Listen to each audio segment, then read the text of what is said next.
Dave Doeren genuinely does not like North Carolina, meaning UNC. Beating them 3 straight years despite dealing with a ton of adversity. Devin Leary makes sense, right? At the time he was like an NFL guy. 34-30. Ben Finley, 30-27 in 2 overtimes. Not as straightforward. Brennan Armstrong, era part 2. This time 39-20. That says a lot about your program.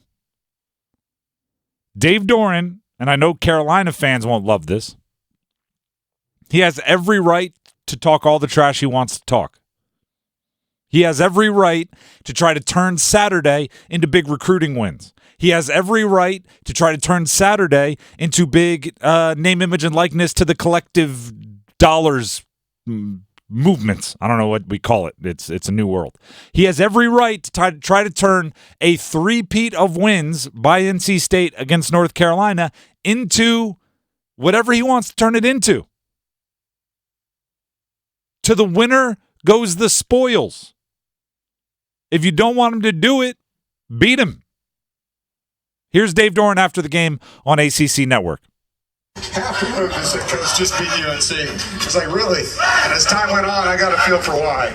And there's just a difference in the fan bases, and I'm not going to get ugly, but our fan base is my kind of people. Let's just put it that way, and I'm out here to defend them and fight for them, and that's what this is all about. This is a game between 2 schools that don't like each other. I get the opportunity to lead the charge, and I'm all about leading. How about it? With stogie in hand and everything. I'm not going to get ugly, but our fan base is my kind of people. Does that mean the other fan base is not your kind of people, Dave? Sounds like it. He gets to say whatever he wants. I saw somebody, like, apparently in the locker room, he used a term that the acronym for is POS. Some people got upset with that. Yeah, he did use that. I don't care. Right? That's what a rivalry is. His players got it. Here's Peyton Wilson after the game in his post-game interview, who, by the way, he had another monster performance. If you want to have culture, come to Raleigh. The boys and blues don't know about it. Hey, there's a message right there. Hey, beating those guys, like Coach said in Baby Blue, what does that mean? I mean, me being 15 minutes from them, it means a lot to me, but I'm happy for these fans. For us, it's just another tail whooping. We get to get somebody right down the road. Just another tail whooping we get to give somebody right down the road. Just cutting promos over here. You want culture? Come to Raleigh. Those boys in blue don't know nothing about that. I love it. I love it. And it wasn't just all of that, by the way, like you said, cutting promos, felt like there was a performative nature to the postgame. It wasn't just out of their hatred for the Tar Heels, although I'm sure that played into it. Right, rivalry. There is some genuine distaste. There is some trash talk that takes place on the field that you don't want your grandma to hear about it. There is some of that, but Dave Doeren is also playing the bigger game here. Do you remember when Dan Lanning and Deion Sanders went at it? Oregon and Colorado, and then Oregon won the game, and then Dan Lanning was cutting promos? Do you remember when Notre Dame and Ohio State went at it, and then Ryan Day and Ohio State won the game, and then after the game, Ryan Day was cutting promos against Lou Holtz? Yeah. What did it do? It gave us something to talk about. Mm-hmm. It gave us a reason to talk about their programs.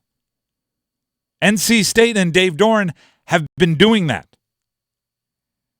Remember he cut a promo against Steve Smith Sr.? Yeah. Now he's doing it again. He pleaded with fans after the game to give money to the collectives.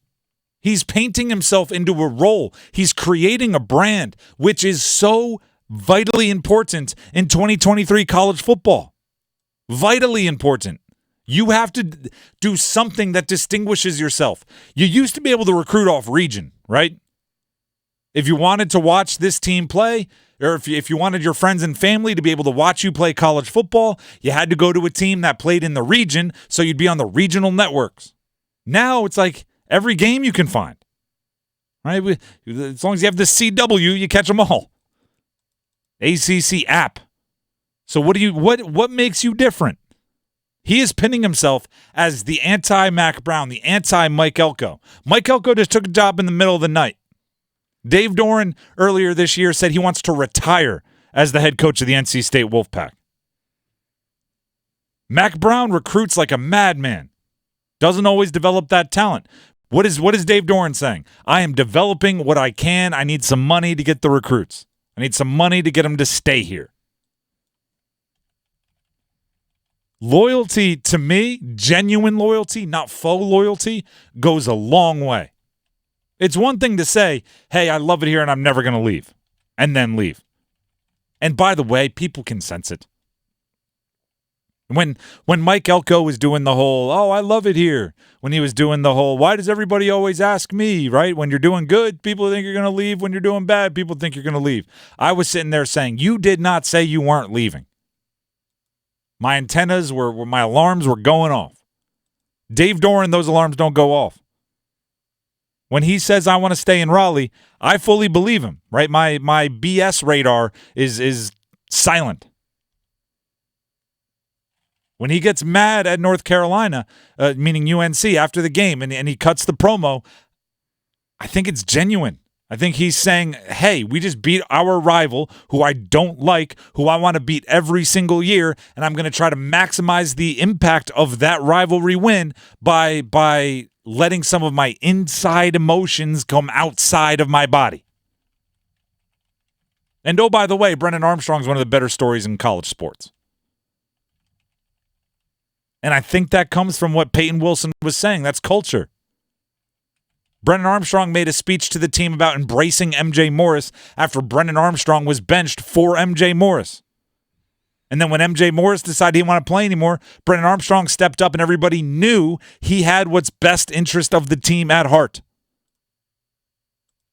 Culture.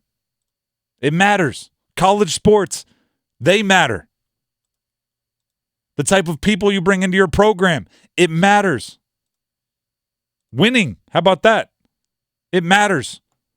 This is the best coaching job Dave Doeren has done in Raleigh. I agree. 9 wins ties the high water mark. Still have a bowl game to come. And he did it with just a roller coaster of things happening in season. Also, I mean, the list of individual defensive seasons, the people on the list that you would get to before Peyton Wilson, it's not long. Bradley Chubb, maybe. Peyton Wilson is that dude. Put him on all the Defensive Player of the Year award lists and then give him those awards after voting. Just another, interception. They get a sack in there too.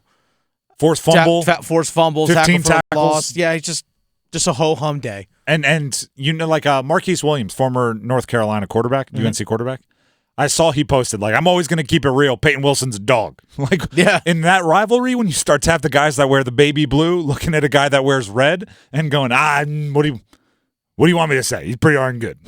Sure would like to have that guy on the squad. Like, there's... Ironically, he was a UNC commit initially. Then he flipped to NC State. Even more impressive that he's getting those comments. Yeah. Credit to them. It's a rivalry win. It's a rivalry win. It's always delicious.